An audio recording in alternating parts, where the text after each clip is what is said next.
ದೆಹಲಿಯಲ್ಲಿ ಏನಾಗ್ತಾ ಇದೆ? ದೆಹಲಿಯಲ್ಲಿ ಕೇಜ್ರಿವಾಲ್ ರಾಜ್ಯಭಾರ ಅಂತ್ಯ ಆಗಿದೆ. ಈಗ ದೆಹಲಿ ಸಿಎಂ ಅರವಿಂದ್ ಕೇಜ್ರಿವಾಲ್ ರಾಜೀನಾಮೆ ಕೊಟ್ಟ ಮೇಲೆ ಸಚಿವೆ ಆತಿಶಿ ಸಿಂಗ್ ಅವರನ್ನ ಕೇಜ್ರಿವಾಲ್ ತಮ್ಮ ಉತ್ತರಾಧಿಕಾರಿಯಾಗಿ ನೇಮಿಸಿದ್ದಾರೆ.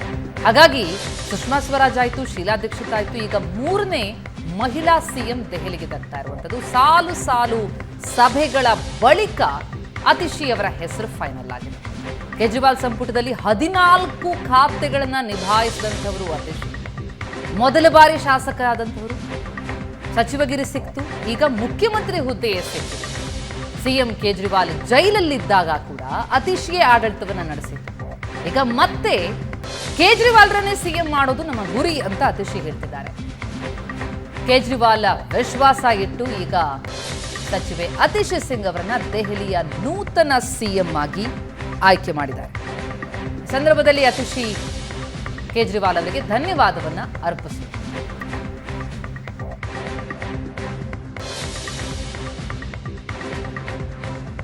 गुरु अरविंद केजरीवाल जी का धन्यवाद करना चाहती हूँ, जिन्होंने मुझे इतनी बड़ी जिम्मेदारी दी और इस जिम्मेदारी के लिए मुझ पे भरोसा किया.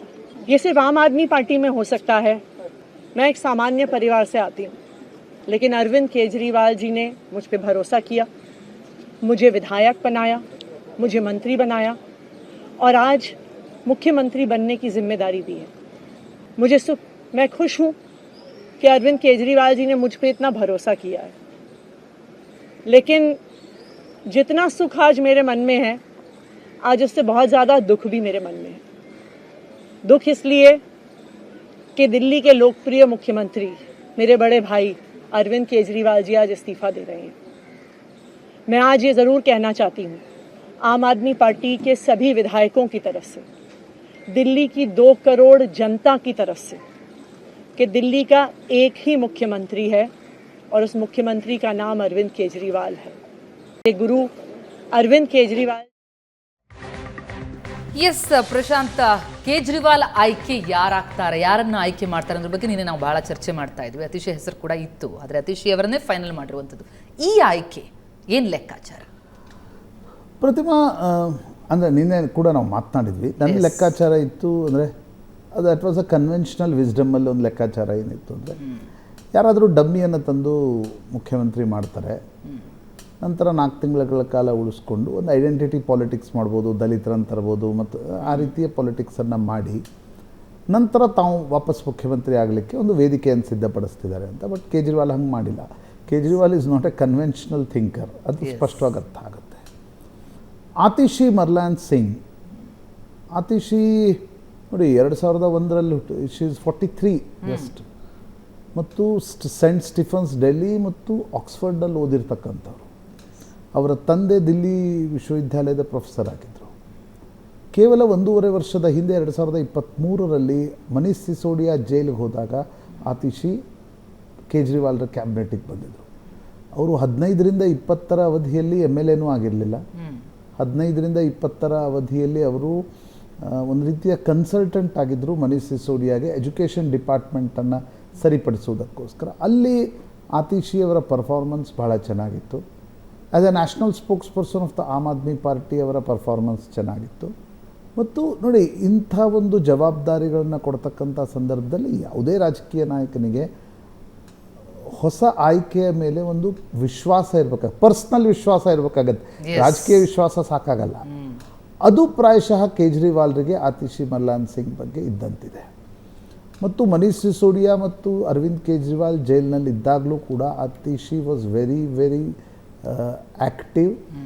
ಇಡೀ ಗೌರ್ಮೆಂಟನ್ನು ನಿಭಾಯಿಸ್ತಾ ಇದ್ದರು. ಮತ್ತು ಕೇಜ್ರಿವಾಲ್ ಮೇಲೆ ಒಂದು ರೀತಿಯಾಗಿರ್ತಕ್ಕಂಥ ಟ್ರಸ್ಟ್ ಫ್ಯಾಕ್ಟರನ್ನು ಗಳಿಸಿದ್ದ ಕಾರಣದಿಂದಾಗಿ ಆತಿಶಿ ಅವರಿಗೆ ಈ ಮುಖ್ಯಮಂತ್ರಿ ಹುದ್ದೆ ದೊರೆತಿದೆ. ಕೇವಲ ಶಾಸಕರಾಗಿ ನಿಮ್ಗೆ ಮೊದಲನೇ ಬಾರಿ ಶಾಸಕಿಯವರು. ಕಾಲ್ಕಾಜಿ ಕ್ಷೇತ್ರ ಅಂತಿದೆ. ಕಾಲ್ಕಾಜಿ ಈಸ್ ನೋಯ್ಡಾಗೆ ಹತ್ಕೊಂಡಿರ್ತಕ್ಕಂಥ ಒಂದು ಕ್ಷೇತ್ರ ಇದೆ. ಒಂದು ಬದಿಯಲ್ಲಿ ಮನೀಶ್ ಸಿಸೋಡಿಯಾ ಪಡ್ಪಡಗಂಜ್ನ MLA ಆಗಿದ್ದರೆ, ಇನ್ನೊಂದು ಬದಿಯಲ್ಲಿ ಆತಿಶಿ ಮರ್ಲೇನ ಕಾಲ್ಕಾಜಿ ಕ್ಷೇತ್ರದಿಂದ MLA ಆಗಿರ್ತಕ್ಕಂಥವ್ರು. ಇಂಥ ಒಂದು ದೊಡ್ಡ ಹುದ್ದೆಯನ್ನು ಕೊಟ್ಟಿರಬೇಕಾದ್ರೆ ಕೇಜ್ರಿವಾಲ್ರಿಗೆ ಭಾಳ ದೊಡ್ಡ ವಿಶ್ವಾಸ ಇದೆ ಅಂತಕ್ಕಂಥದ್ದು ಸ್ಪಷ್ಟವಾಗಿ ಗೊತ್ತಾಗುತ್ತೆ. ಯಾಕಂದರೆ ಕೇಜ್ರಿವಾಲ್ರಿಗೆ ಏನು ಬೇಕು, ಸುಪ್ರೀಂ ಕೋರ್ಟ್ ಅವರಿಗೆ ಬೇಲ್ ಕೊಡುವಾಗಲೇ ಹೇಳಿದೆ, ನೀವು ಮುಖ್ಯಮಂತ್ರಿ ಕಾರ್ಯಾಲಯಕ್ಕೆ ಹೋಗುವಂತಿಲ್ಲ, ನೀವು ಮುಖ್ಯಮಂತ್ರಿಗಳ ಕಡತಗಳಿಗೆ ಸಹಿ ಹಾಕುವಂತಿಲ್ಲ ಅಂತಕ್ಕಂಥದ್ದು. ಅಂದರೆ ಒಂದು ರೀತಿಯಲ್ಲಿ ಅವರು ಮುಖ್ಯಮಂತ್ರಿಯಾಗಿ ಮುಂದುವರೆದಿದ್ರೆ ಲೇಮ್ಡಕ್ ಮುಖ್ಯಮಂತ್ರಿ ಆಗ್ತಾಯಿದ್ರು. ಹೀಗಾಗಿ ಅನಿವಾರ್ಯವಾಗಿ ಅವರು ಮುಖ್ಯಮಂತ್ರಿ ಸ್ಥಾನದಿಂದ ಕೆಳಗಿಳಿತಕ್ಕಂಥ ಸಂದರ್ಭದಲ್ಲಿ ಕ್ರೈಸಿಸನ್ನು ಒಂದು ಅಪಾರ್ಚುನಿಟಿಯಾಗಿ ಕ್ರಿಯೇಟ್ ಮಾಡುವ ಪ್ರಯತ್ನವನ್ನು ಮಾಡ್ತಾ ಇದ್ದಾರೆ. ಆತಿಶಿ ಮರ್ಲೇನಾರನ್ನು ತಂದು ನೋಡಿ, ಯಾಕೆ ಆತಿಶಿ ಅಂತಕ್ಕಂಥದ್ದು ಪ್ರಶ್ನೆ. ಅದರಲ್ಲಿ ಅಂದರೆ ನೋಡಿ, ನಿನ್ನೆ ಸ್ವಾತಿ ಮಲಿವಾಲ್ ಒಂದು ಇಂಟ್ರೆಸ್ಟಿಂಗ್ ಟ್ವೀಟ್ ಮಾಡಿದ್ದಾರೆ. ಸ್ವಾತಿ ಮಲಿವಾಲ್ ಕೇಜ್ರಿವಾಲ್ರ ಆಪ್ತರಾಗಿದ್ದರು. ಆಮ್ ಆದ್ಮಿ ಪಕ್ಷದಲ್ಲಿ ಸತತವಾಗಿ ಒಂದು ರೈಟ್ ವಿಂಗೂ ಇದೆ, ಒಂದು ಲೆಫ್ಟ್ ವಿಂಗೂ ಇದೆ ಅಲ್ಲಿ. ಹೀಗಾಗಿ ಬಿ ಜೆ ಪಿಯ ಬಗ್ಗೆ ಆತಂಕ ಇರತಕ್ಕಂಥದ್ದು ಈ ರೈಟ್ ವಿಂಗರ್ಸನ್ನು ಬಿ ಜೆ ಪಿಯಲ್ಲಿ ಒಡೆದು ಬಿಡುತ್ತೋ ಅಂತ.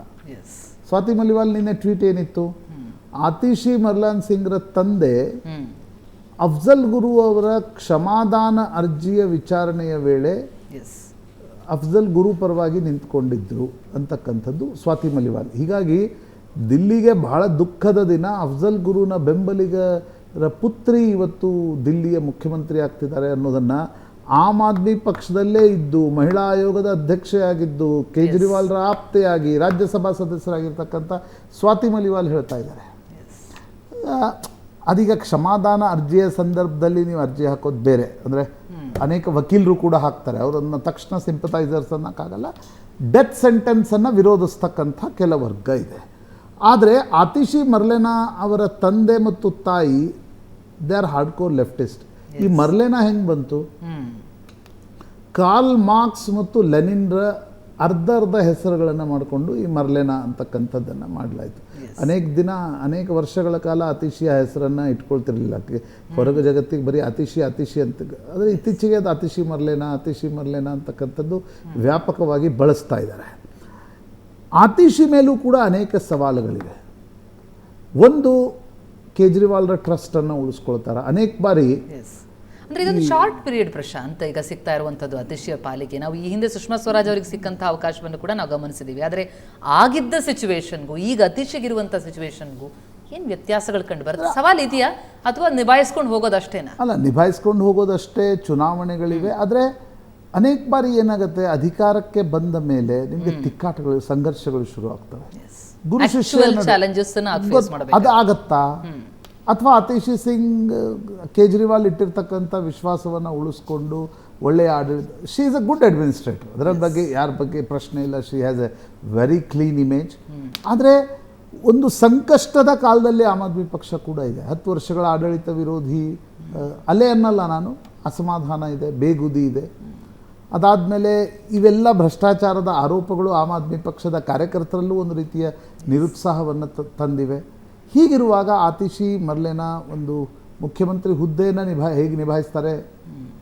And she is well educated.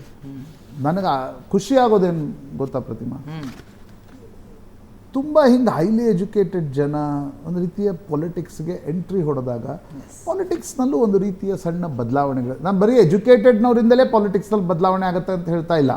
ನಮ್ಮ CM ಉದಾಸಿ ಇದ್ರಲ್ವಾ, ಅವರು ಭಾಳ ಕಡಿಮೆ 7th or 8th ಪಾಸ್ ಇದ್ರು, 7 ಭಾಷೆ ಮಾತಾಡ್ತಾ ಇದ್ರು. He was one of the best politician.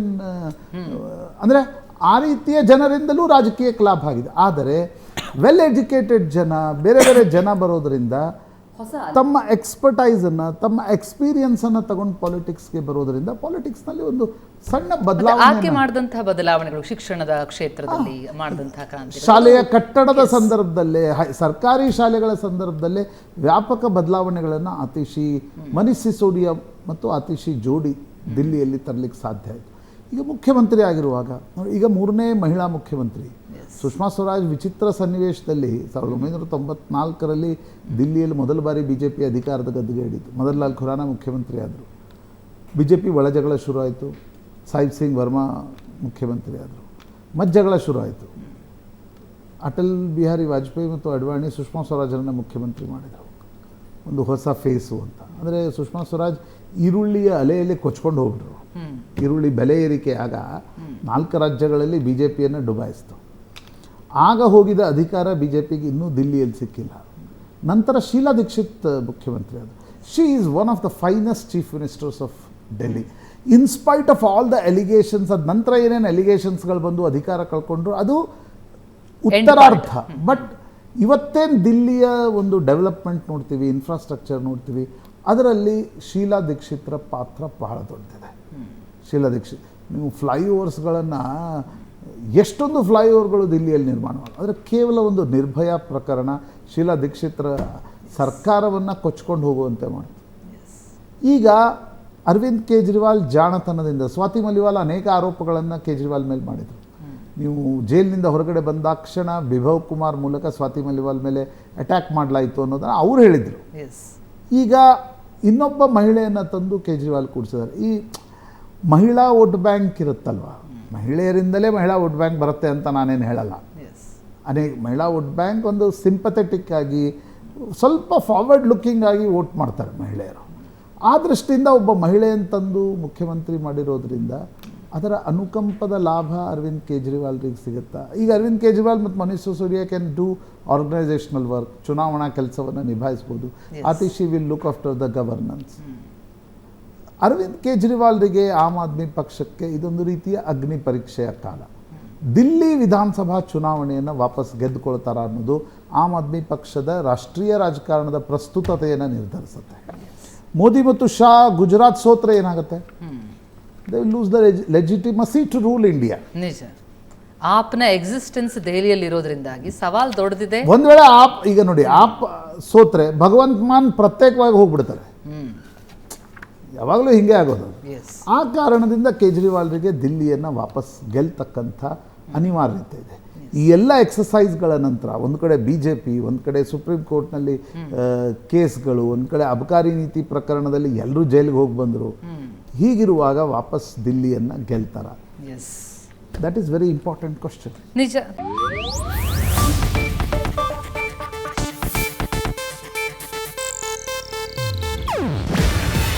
ಇದು ಏಷ್ಯಾನೆಟ್ ನ್ಯೂಸ್ ನೆಟ್ವರ್ಕ್ ಪ್ರಸ್ತುತಿ. ನೀವು ನೋಡ್ತಿದ್ದೀರಾ ಏಷ್ಯಾನೆಟ್ ಸುವರ್ಣ ನ್ಯೂಸ್.